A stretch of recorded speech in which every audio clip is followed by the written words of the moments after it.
شكرا يا ربي شكرا هديت قلبي شكرا نورت دربي شكرا شكرا يا ربي شكرا يا ربي شكرا. A lot of the scholars agree that the first of the major signs will be the Mahdi. Who is Al-Mahdi? Al-Mahdi, literally in Arabic, Al-Mahdi means in English, the awaited one and the anointed one. So the chosen awaited one. His name is Muhammad. You'll find this hadith in Sahih Muslim. Rasul says, his name is like my name and his father's name is like my father's name. So his name is Muhammad, the son of Abdullah. And he resembles the Prophet ﷺ not in his physical form, but in his character. He resembles the Prophet ﷺ in his character. Allah said about the Prophet Muhammad ﷺ, وَإِنَّكَ لَعَلَى خُلُقٍ عَظِيمٍ. You, O Muhammad, are on an amazing character. This is Allah witnessing to this. So his character is perfect. This man, Al-Mahdi, will resemble the character of the Prophet ﷺ. And he said, he will rule and lead the Muslims until he transforms the world. يَمْلَأُهَا عَدْلًا كَمَا مُلِئَتْ ظُلْمًا وَجُورًا. He will fill it with justice and peace as it was filled with injustice and tyranny. So how many years did it take for the world to be in this terror and tyranny now? Al-Mahdi, in only a little while, in a short span of time, by the help of Allah, with his knowledge and with his ability, will change this state of the whole world from injustice to justice, from tyranny to peace, just as it was filled the other way. So the balances will be returned with the coming of the Mahdi alayhi salam. And the Mahdi, some scholars say he's born now, and others they say not yet. We don't know. Allah subhanahu wa ta'ala only knows this. But as I said before, the minor signs make it a possibility that he probably is right now here. But Allah subhanahu wa ta'ala knows best. We can't. The thing about the signs of the last hour is that we can never pinpoint them or describe them or give it a time or a time span exact, or to say, this is when it's going to happen or whatever. So we can't do that and pinpoint it. We can only speak in general. Al-Mahdi, as in Sahih Muslim, you'll find this hadith. He will come out, he will appear in Mecca. He will appear in Mecca. And the scholars will identify him with the descriptions that the Prophet ﷺ placed about him. There are certain features about him. Wide forehead, sharp eyes, big sharp eyes, a thin nose which is slightly hooked on the top. Al-Mahdi. They know his other signs. Some of his other signs are the following, so that no one can think Al-Mahdi is someone else. He has particular signs. They are all authentic narrations from the Prophet ﷺ. You'll find them in Sahih Bukhari, in Sahih Muslim, and other Sihah, the authenticated hadiths. There will be a group of Arabs from within the Jazira al-Arabiya, from within the Arabian Peninsula, somewhere near Mecca. They will hear about the Mahdi and they will not agree with him. They'll say he is not the real one. And they will come from an eastern direction of Mecca. They'll come in with an army to fight Al-Mahdi. So the first people Al-Mahdi will fight are Arabs who are under the banner of Islam, but they've erred, gone wrong. As they are approaching, a group of them, Allah subhanahu wa ta'ala makes the earth swallow them. They all die. And a group of them fight him, and Al-Mahdi destroys them all. Prophet ﷺ said he will fight offsprings of 2 Khalifas. And we've had many Khalifas in the past. We've had the Ottoman Empire, we've had the Abbasi, the Fatimi, we've had the Umayyad Khilafah, we have many different. And when he says the offsprings, meaning of them, Allahu A'lam which ones exactly. But the first ones are Arabs. And Allahu A'lam, they could be of the Abbasi or the Umayyi ones. And he said he will wipe them off. So the first of the Arabs. And the companions asked, O Messenger of Allah, what if among those Muslims who fight him are proper Muslims, but they've just erred and they die within that battle like that? What's going to happen to them? Rasul ﷺ said, every one of them will be gathered on the day of judgment on the intentions they died for. On the intentions they died for. Even if they were the wrong army. Next after that, so that's one of the first major signs of Al-Mahdi. The other signs of Al-Mahdi, Rasul ﷺ said, he will turn and fight an army that will also prepare an army against him in Al-Furs, Bilad Al-Furs, in Persia. Persia those days, today is known as Iran. Whether it will still be Iran that time or not, only Allah subhanahu wa ta'ala knows. But Rasul ﷺ told us in the Sahih Muslim that they will be an army from Al-Furs, will also prepare themselves to fight Al-Mahdi. He said he also wipes them off. Meaning he destroys them. They have no more power, he disarms them, they no longer have any authority or ability. That's the second army, that's the second sign. Now here's the biggest sign. Then he said, he will fight the Romans, Ar-Rum. In those days, Ar-Rum had a different name to what we have today. It's a bit difficult to pinpoint them, but our scholars tell us, point towards the Europeans in general. And Ar-Rum, who are the Byzantines then, are today their offsprings are mostly the Europeans and their branches. How would this fight be? Well, the Europeans or the Romans, they will prepare themselves against this army. Because Al-Mahdi will come out with such force and authority and power to fill the world with the Sharia of Allah subhanahu wa ta'ala. And we can already see now how the fight against the Sharia is happening. So imagine someone coming to represent it with power and authority. What are they going to do to him? They're going to fight him.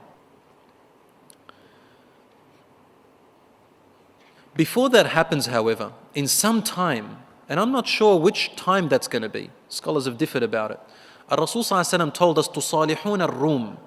You will unite alongside partnership with the Romans. Again, the Europeans. You're going to be partnership with them. وَتُقَاتِلُونَ عَدُوًّا مِّن وَرَائِهِمْ. You're going to fight an army مِّن وَرَائِهِمْ, an army of theirs, of the Romans. So the Muslims will unite with the Europeans to help them fight against an enemy that's theirs, that's the Europeans' enemy, the Romans' enemy. Rasul ﷺ only told us, عَدُوًّا مِّن وَرَائِهِمْ, an enemy that is theirs, but will help them against them. Has that happened yet? Was it in World War I? Allahu A'lam. Is it yet to happen? Allah subhanahu wa ta'ala knows. Is it happening now? Some scholars said it's happening now. Some scholars say it's happening now. Helping them. Allahu A'lam, in what way? But the point is, tusalihun ar-Rum. There will be this treaty, and you'll help them against an enemy that's theirs. After that happens, and you will be victorious, he said in some instance, and he even named the place on this hill, that a Christian will hold the cross and he will say the cross is victorious. And a Muslim will be angry about that because we would have been partnerships with them. Why are you now separating and dividing? He'll break the cross. They have a fight, the Muslim kills the Christian, the group of Christians gather against the Muslim, kill him, and a war erupts, slowly erupts. I want to stop here for a minute, brothers and sisters, and just analyze something with you together. We hear of all these different ideologies that are coming up now. Atheism, Satanism, there used to be capitalism and communism and all of those. Fascism, socialism, all these different isms that are coming up. They're all religions. They're all religions. What I mean by religion is the word deen in Arabic means way of life. They're all ways. Anything you hold on to it as a system in your life, it's put it in priority, is your religion. That's your deen. A lot of them of the past showed up and they faded away, they went. Like communism's dying out, fascism's dying out, a bit of nationalism is going away. Capitalism is still here now with us. Atheism is quite new. And there's many others that are coming up. And these are all, to me, wallahi, are just temporary. They're all going to die out. There's no power for them that really holds them. You will see that really the power that is really happening, the ones who really have authority, are actually the two major religions, which are Christianity and Judaism. Because if you look at any of them, any of these movements, behind them, the authority, the power, represent these religions. And then you have Islam. These three major religions, brothers and sisters, are still there. And they've always been there. And their authority, the power on top of them, represent those religions. Those other little things that you see, atheism and so all those other isms that you see now, they don't really have strong authority on the upper higher rank. They don't have that.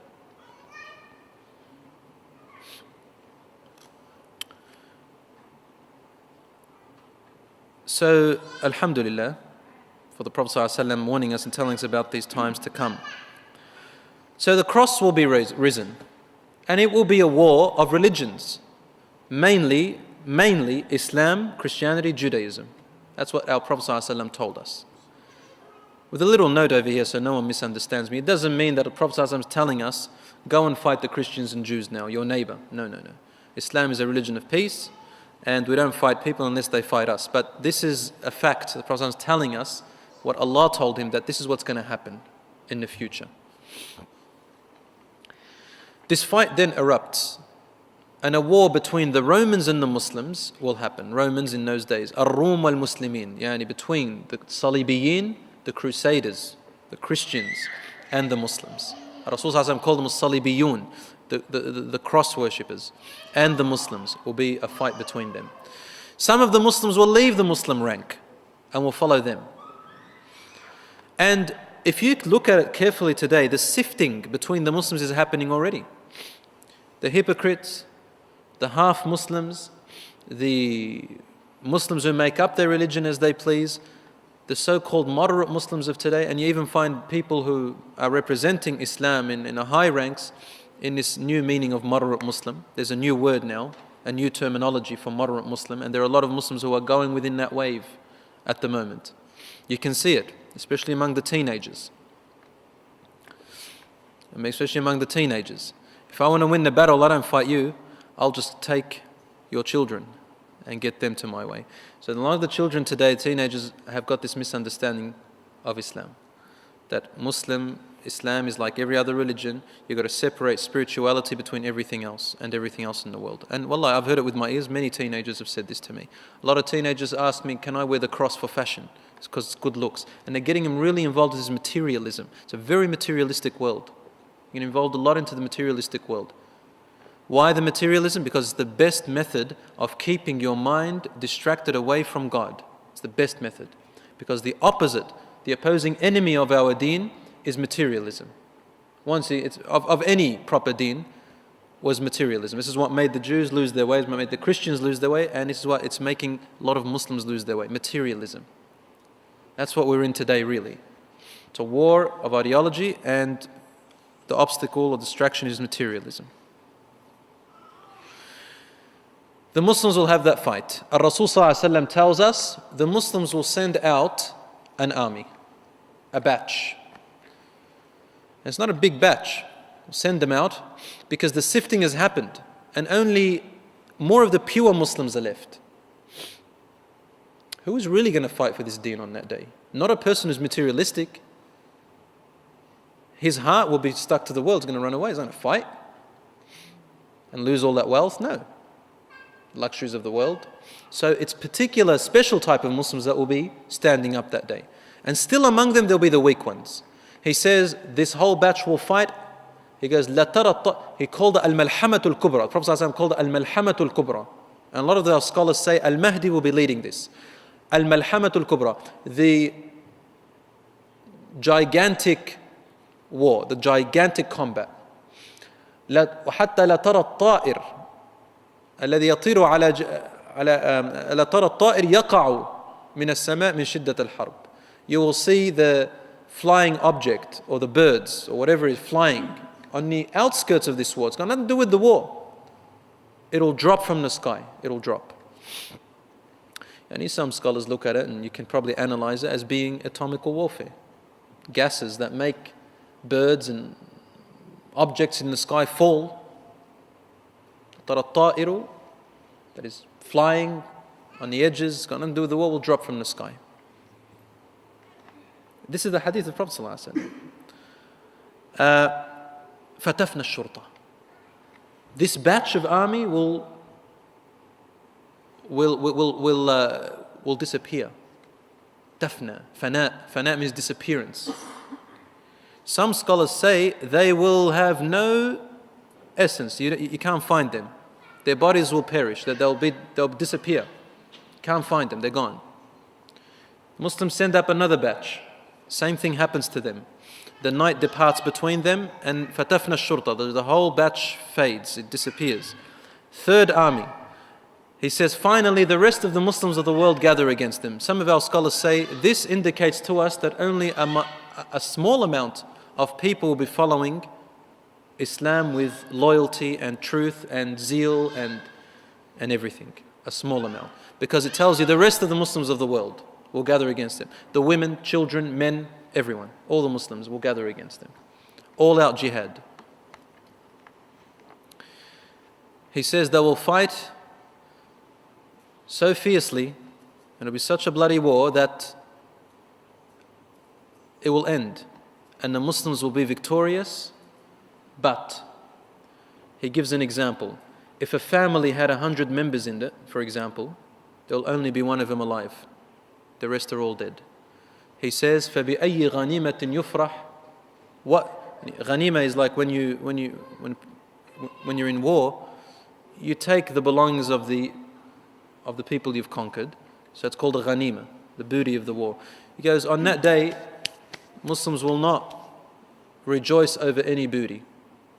Because what mirath is there going to be? He said, what inheritance can be given out? The families are all dead. The majority of people are dead. That's how fierce it is. He was saying, like, if a family had 100, one of them will remain living. So why will he be happy? And what kind of inheritance is going to look forward to giving?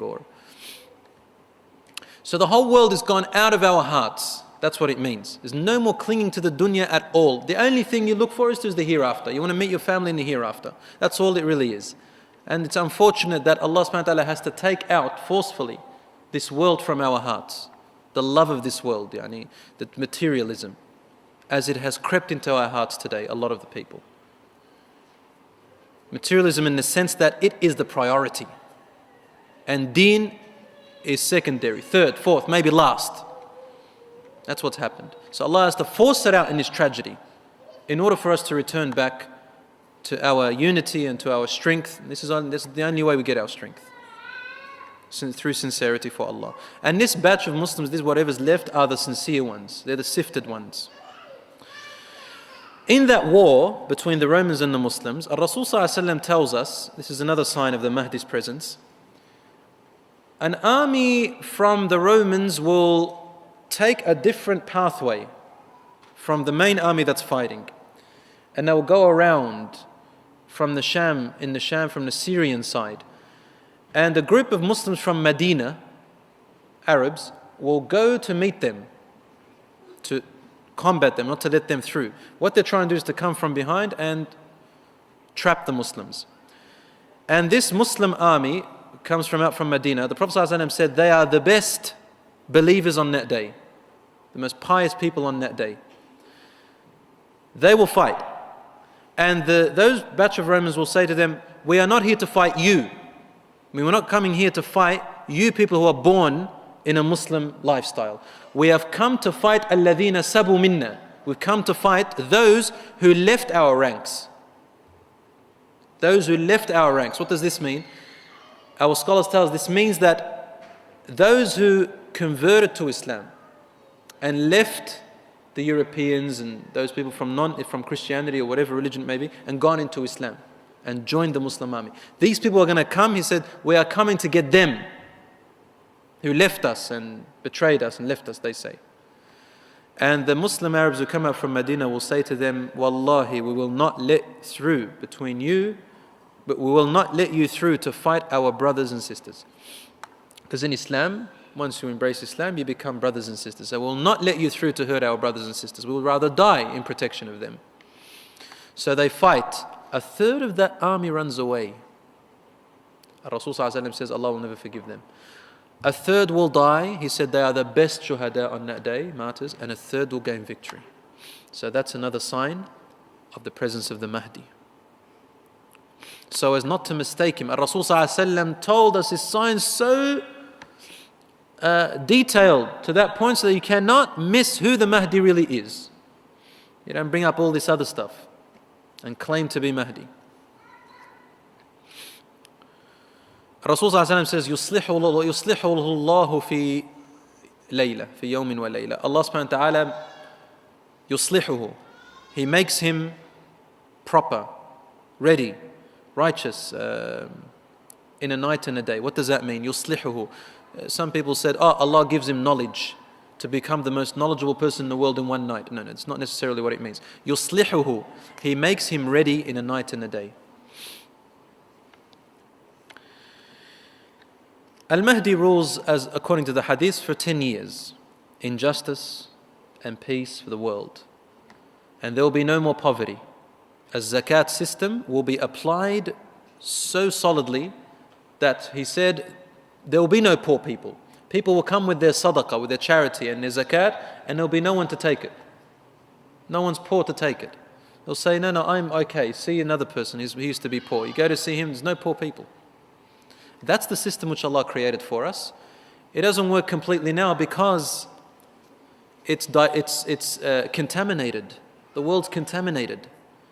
You can't bring purity into contamination. You've got to get rid of the purity for the contamination for something to work. So our system is pure. Allah put it in. And when it's contaminated, it won't work properly. It's like an engine that's got oil and water mixed in the same place. It won't function well. As Al-Mahdi's army is fighting, as soon as we gain victory against the Romans, the Salibiyun, Crusades, someone calls out and says, go back to your family and your homes quickly, for Ad-Dajjal has appeared. Ad-Dajjal, commonly known as Antichrist in the Bible, Rasul called him Ad-Dajjal. Ad-Dajjal means the liar, the betrayer, the liar, the impersonator, one who lies about his impersonation. Lies about who he represents. So he comes and says that he is Prophet Isa alayhi salam when he first comes out. Ad-Dajjal is a man. He's a man, he's a human being. And Rasul described him to us to detail. I'm not going to go too much into it, but he described him to us in detail. And among the descriptions he gave us of him, he said, he is a'war. He sees with one eye. Doesn't mean he has one eye in the center like a cyclops. He is one-eyed, meaning he sees with one eye. He describes the other eye he can't see with. He says the other eye looks like a grape that has its liquid sucked out of it. Moisture. So it's a mamsuha. It's flat and it looks crunched up like that. He can't see from it. It's that much detail. And he called him Al-Masih Ad-Dajjal. Al-Masih Ad-Dajjal. Isa alayhi salam is called Al-Masih. Al-Masih. His one is called Al-Masih. Al-Masih means the one with the eye it's wiped. Musikhat. Ad-Dajjal, the liar. And he said, every prophet has warned his nation against the Dajjal and the coming of the Dajjal and the prerequisites of the Dajjal. We see the prerequisites of the coming of the Dajjal today in our time. It's too much to talk about it, but there's so many lectures and series about this. The effects of the coming of the Dajjal are present now. Preparation of the Dajjal and everything he represents. He represents falsehood. He represents shirk. So the first thing he does when he comes out, and Rasul describes his hair, he says, aj'ad, it's coarse hair, very rough, coarse hair, black. On his forehead will be the shape, within his forehead, only a believer can tell, will be the shape of 3 letters, carved in a certain way in his forehead. The letters are kafara, kafar or kufr, which is disbelief. And he is a humongous man, very big man. Big, reasonably, proportionally big as a human, yani. Not big as in he's a giant like a dinosaur. He's a big man, meaning he's very full with meat.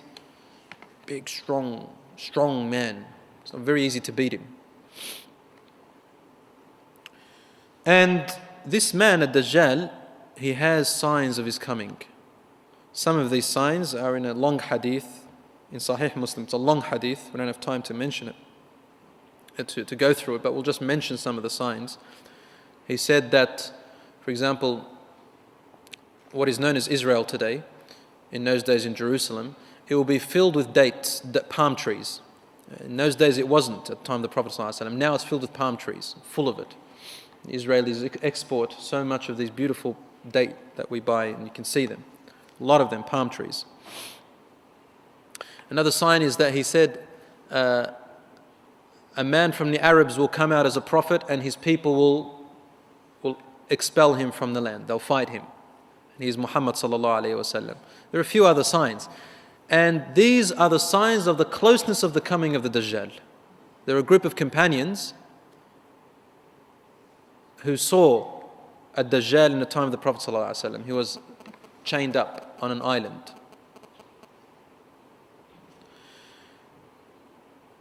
So he will come out freed, and Allah would give him some powers.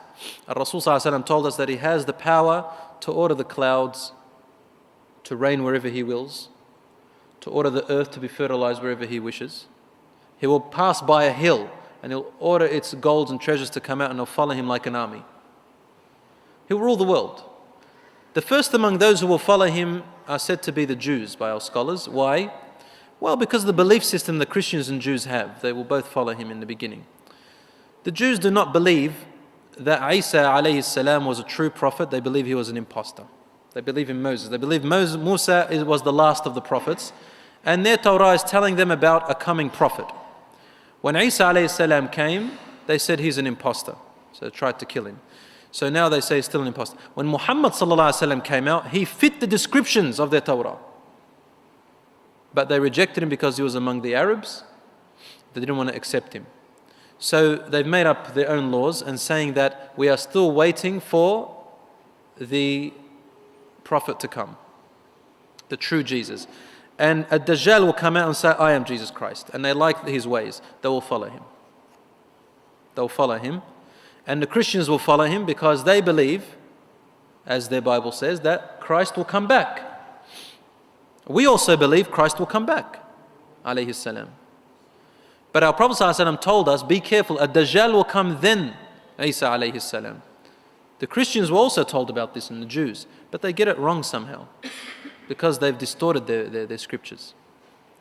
So he will come out and say, I am Christ, Isa alayhi salam. And he'll show them these miracles that he does, right? And that's why they'll believe him. As time passes, he'll start to tell them, I am God, ana ilahukum. Now it's easy for the Christians to accept him as a God because they already have Isa alayhi salam a God. And the Jews will take it, well, this is what's going to happen. Some of them will reject him as a God. So he will say, what if I bring back your parents to life? They'll say, yeah, we'll believe you're a God, because only God can bring back people from the dead. Rasul ﷺ told us that the jinns will be working for him, the jinns, the other life form, and they can impersonate people. They can appear or disappear. And he says that he will order the jinns to impersonate their parents. So they will, and they'll speak to them, and they'll think that he is actually risen, the dead. So they believe he is God. He's called God.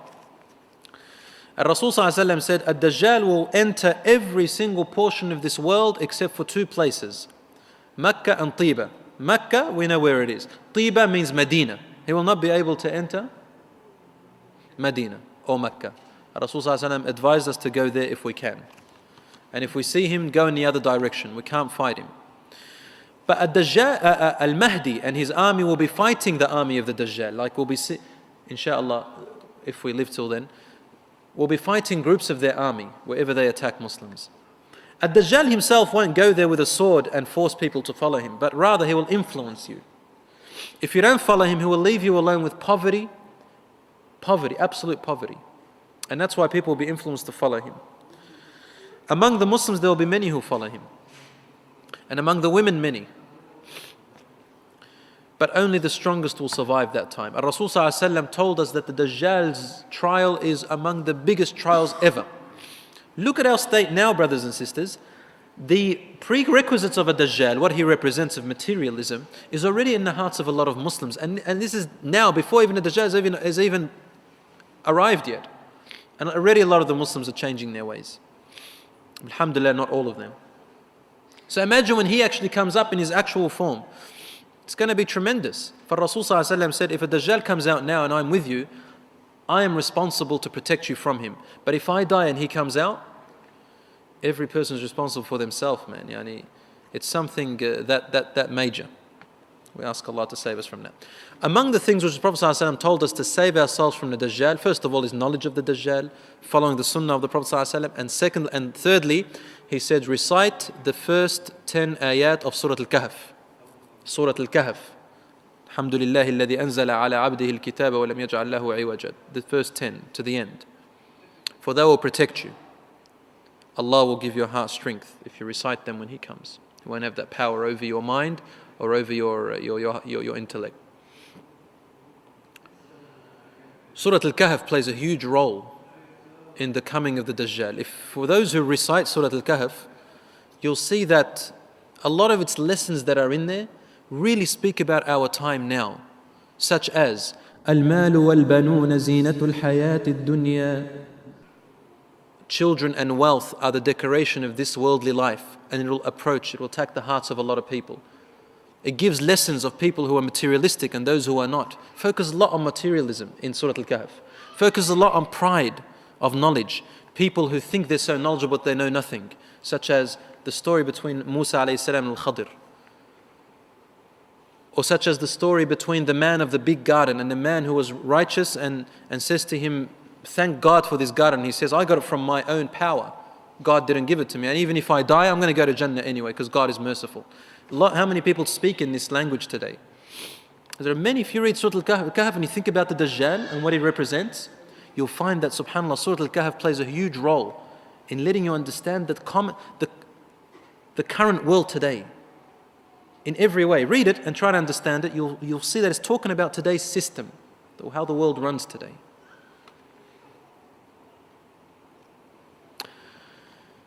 The Dajjal will come and rule for about 40 days.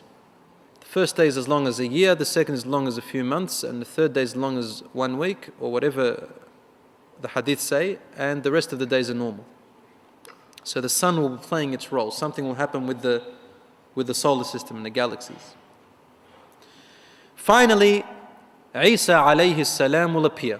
The true Isa alayhi salam, Al-Masih, Isa alayhi salam, will truly appear. And he will appear in Damascus. Rasul ﷺ pinpoints the place that he will appear. He said, عند مسجد المنارة البيضاء, the one that has the white minarets. They know it in Damascus today.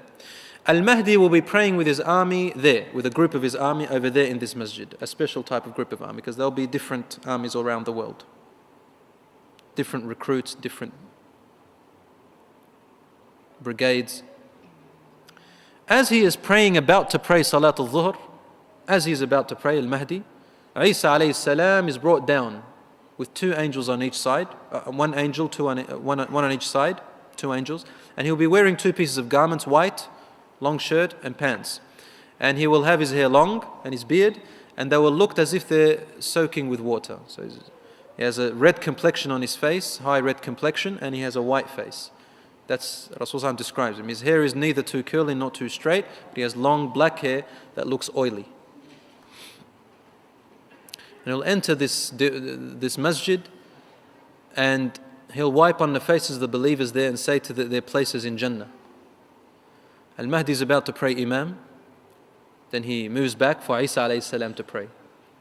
But Isa alayhi salam says to him, every nation has its own leader, and you are the leader of this one. So Isa alayhi salam prays behind al-Mahdi. After that, they head off to Jerusalem to meet the army of the Dajjal with the Dajjal there.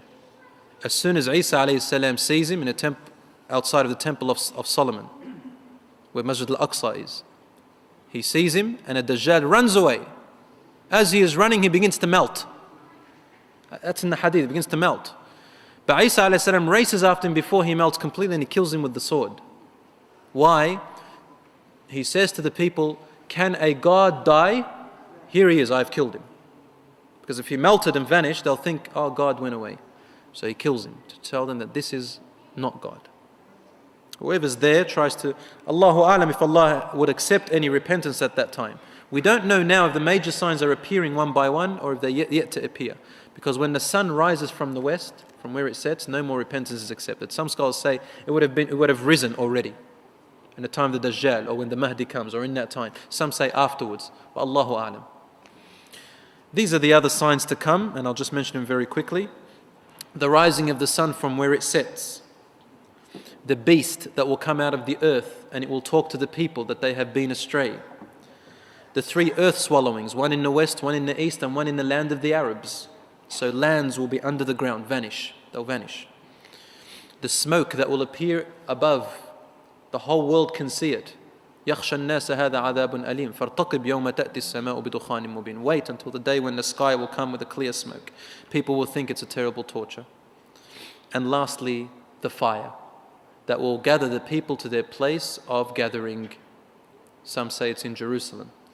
So the rest of the world will be taken over by a fire, some sort of fire, and the people will be gathered to the place where they'll be gathered on the Day of Judgment. Left off very quickly last week on the other signs, but I wanted to just let you know what the rest of the major signs were. Today, inshallah, we'll go into a bit more detail about them. What we've already discussed are one in detail, which is Imam al-Mahdi, who will come out before the last hour.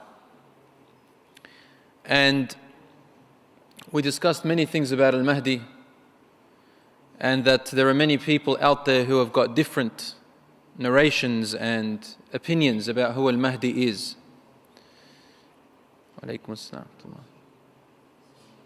But Ar-Rasul ﷺ has given us great hints about who this Mahdi is, and evidence as clear as the sun about when he comes out and what are his signs.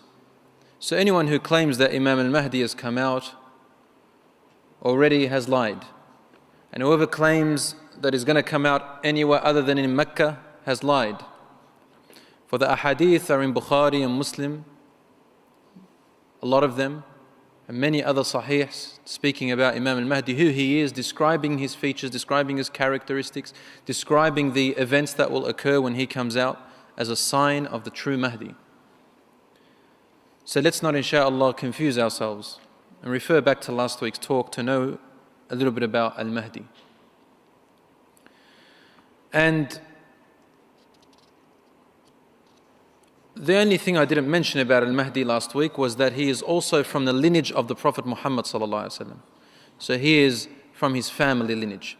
You are able to follow his tree, family tree, it's there, all the way to the Prophet ﷺ. So he's from Sulalat al-Nabi ﷺ. This is the hadith of the Prophet ﷺ in Muslim as well, that he is min ahli bayti, he is from my family line. And he will appear in Mecca, and Allah subhanahu wa ta'ala will give him enormous power, great power. I'm talking about power of authority and leadership, great army. He will have extraordinary wealth, gather it all, and he will manage it and change the world from the state of oppression to the state of justice. Just as it was filled with oppression, he will destroy things like capitalism, for example. He will have more control of the money, and he will distribute it in a just way. To the point where the Rasul ﷺ tells us that there will be no one. There will come a time in his time where there will be no one to receive the zakat or charity. Because there are no poor people anymore. And they'll say, give it to so-and-so. I have enough. They're probably poorer than I am. But there's no poor people. Zakat can't be given and sadaqah can't be given to anyone. In wealth-wise, we're talking about.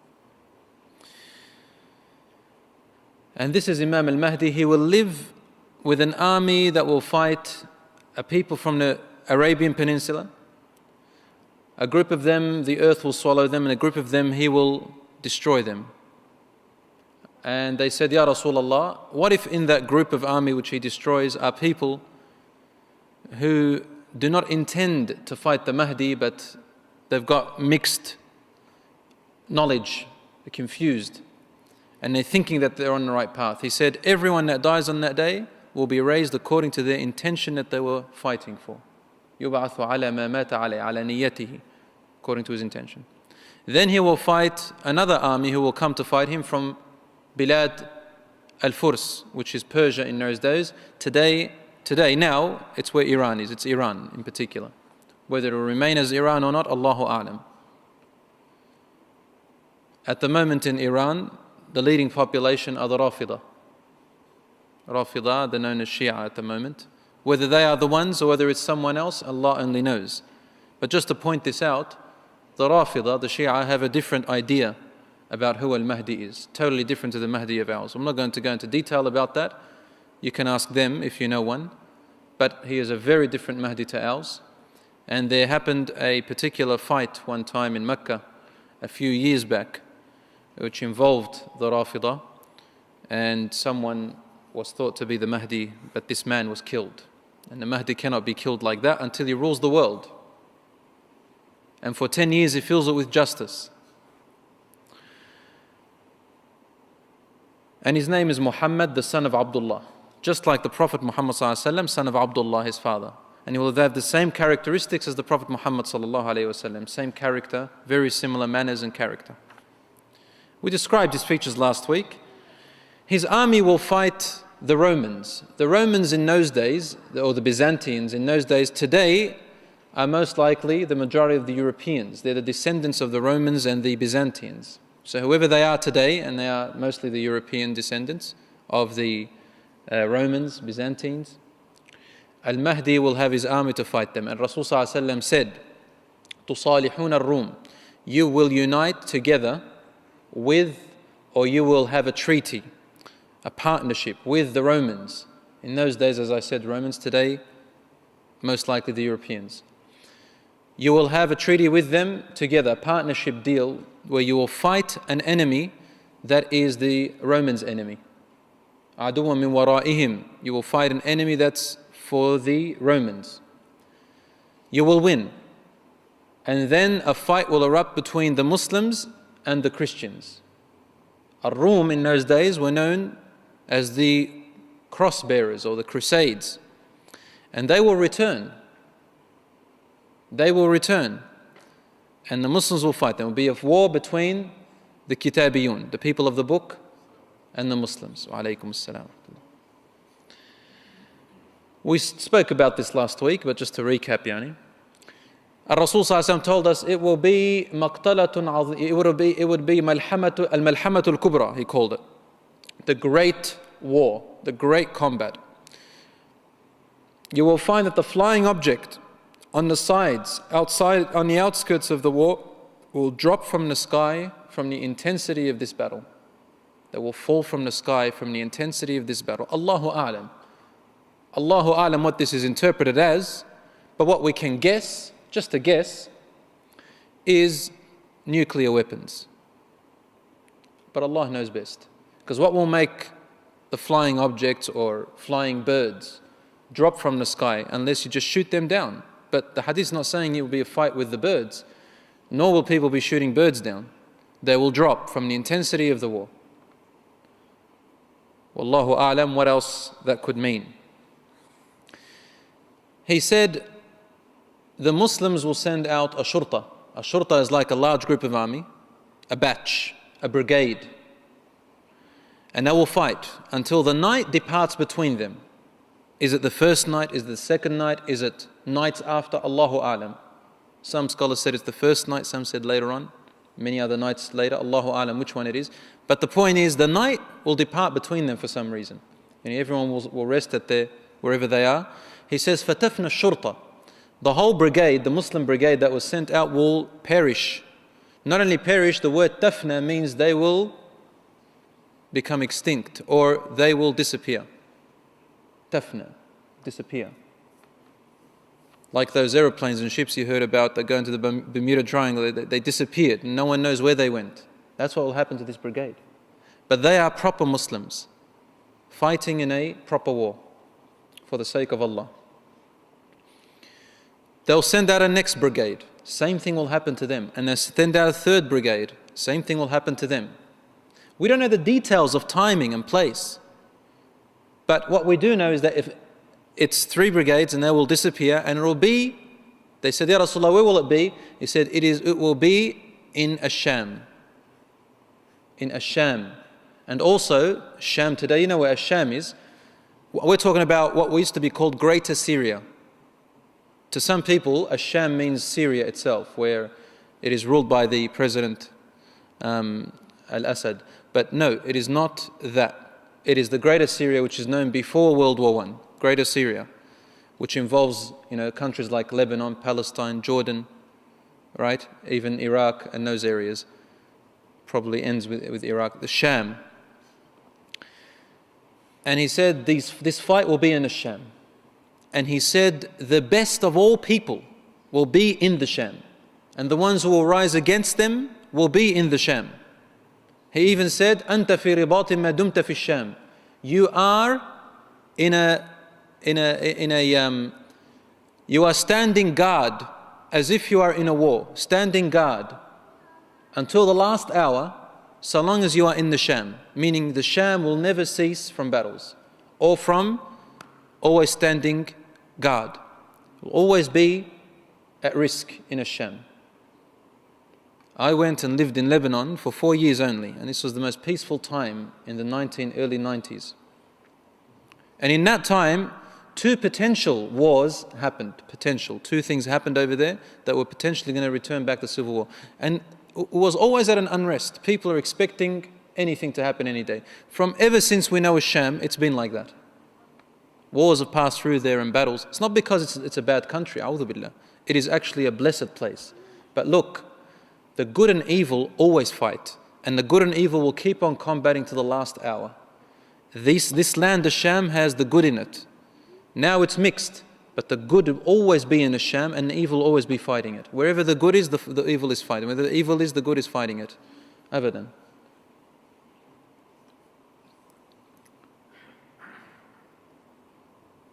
And Rasul told us, الصراع بين الحق والباطل. The combat between truth and false will always be there till the last hour. And the false will always be a little bit ahead. Why? Because the truth will beat the false, then another false will come. It's easy to make up false things, but the truth remains the truth. It never changes, never adds, never diminishes. So in a Sham, you're always in battle. And Rasulullah told us in those days, the best of all believers will be in that place. The best of all of them will be in that place. Rasulullah asked Allah to barik in Asham, to bless Asham and its people.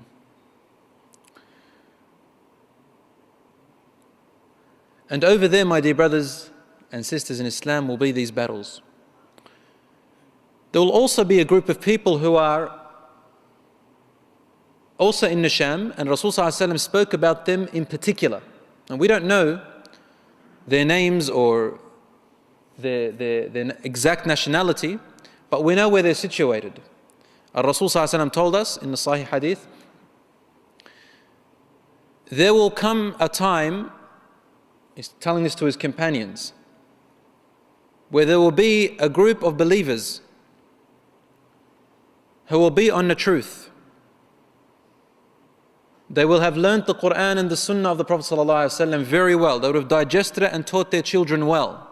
So they live the life of Islam, even though the odds are all against them from everywhere. But they live it, even if it's only a small amount of them. He said, the people will gather against them, and I will keep on fighting and protecting the symbols of Islam and the truth and justice. He said, Wallahi, one of their martyrs is better than 50 of yours, of the companions. They said, Ya Rasulullah, who are these people, yani, and why? Why is this the case? He said, لِأَنَّكُمْ تَجِدُونَ أَعْوَانَ وَلَا يَجِدُونَ. You, alhamdulillah, you fight, and your war is amazing, and your martyrdom is amazing, and you fight for justice and protect the innocent and all your blood and everything. However, you have helpers. You've got helpers now. You've got supporters, Muslims supporting one another. But them, when their time comes, they will look everywhere and they will find no helpers. Their brothers will desert them, their Muslim brothers will desert them, the countries will desert them, the leaders will not help them, and they are only on their own. They said, Ya Rasulullah, where are they found? He said, in those days they will be على أكناف بيت المقدس or بأكناف بيت المقدس, on the outskirts or the borders of Jerusalem. They're there. Are they there now? Probably. Will they be there more later on? Allahu Alam, maybe. But to the best of my guess is that they are there now fighting, protecting. And they are not really known or heard about in the media because we know what the media is all about. Changing false into truth and truth into false, as they suit, whoever's in power. So this is what's going on in there, Rasul ﷺ told us about. He even told us the truth is the false and the false becomes the truth, and the leaders are the ones who betray, and the leaders are the ones who are not qualified, and the people who are placed in leadership and responsibility are the ones not qualified for the responsibility. The people who are qualified and the true leaders are put backwards, meaning they're put underneath these betrayers and these unqualified people. As he said, إِذَا وُسِّدَتِ الْأَمَانَةُ إِلَى غَيْرِ أَهْلِهَا فَارْتَقِبِ السَّاعَةِ. Rasul ﷺ said, when the trust or the responsibility is given to people who are not qualified for it, then wait for the last hour to come. Meaning, wait for it. It's very soon. Very soon. Al-Mahdi's army will fight, and these people will come with them. And they will, in the end, they will be victorious against this Roman army. And Rasul ﷺ said, as Ibn Abbas narrates this hadith, radiallahu anhu, in a long hadith where a man saw smoke in the sky and he ran to Ibn Abbas and said to him, the last hour has come, the last hour has come. He was reclining, then he sat up and he said, no, the last hour could not have come yet. And he said, the last hour will not come until the Muslims fight the Romans bidabiq. Dabiq is a place close to in the Sham, a little bit outside of Medina, in Dabiq. So you can see Rasulullah telling us in that area, outside of Medina, not directly in Saudi, or in Medina because it's in Saudi, but outside of it, somewhere in Dabiq, in the mid part of Asham, of the Middle East that we know of today. He said, you will fight the Romans in Dabiq, and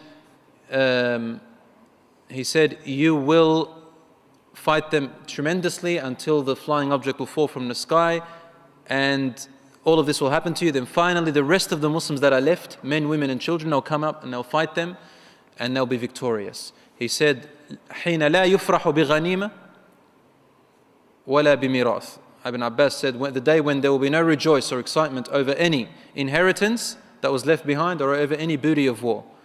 Because if there was 100 people in a family, 99 of them would have perished and died in this war. So it's a fierce war, terrible war. It's about to come.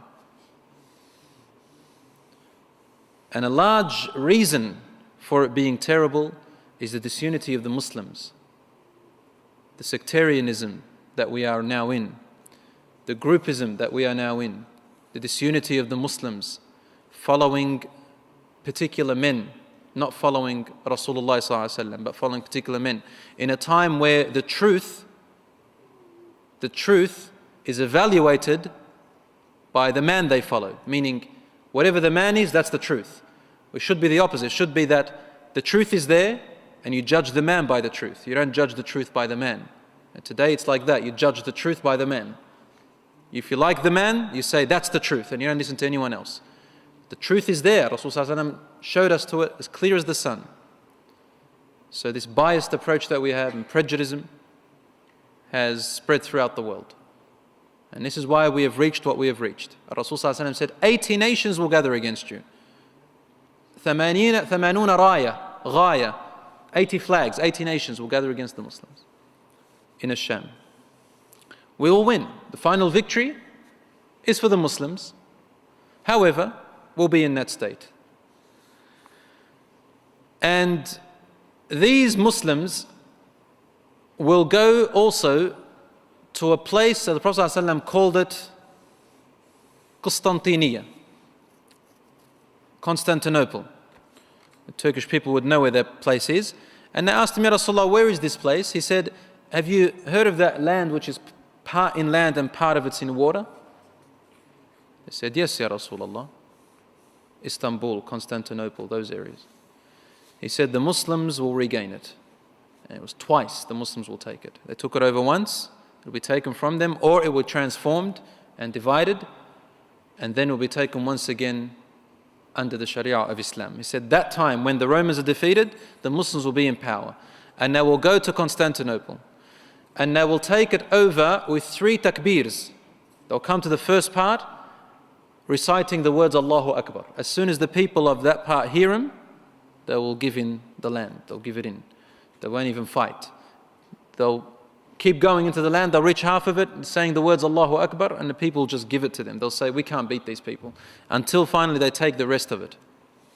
It'll get worse before it gets better.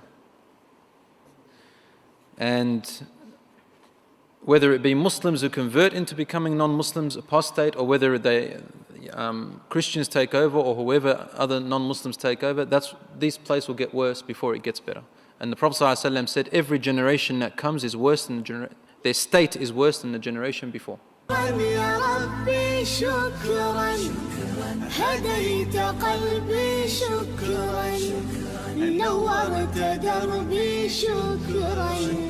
شكرا يا رب شكرا يا ربي شكرا هديت قلبي شكرا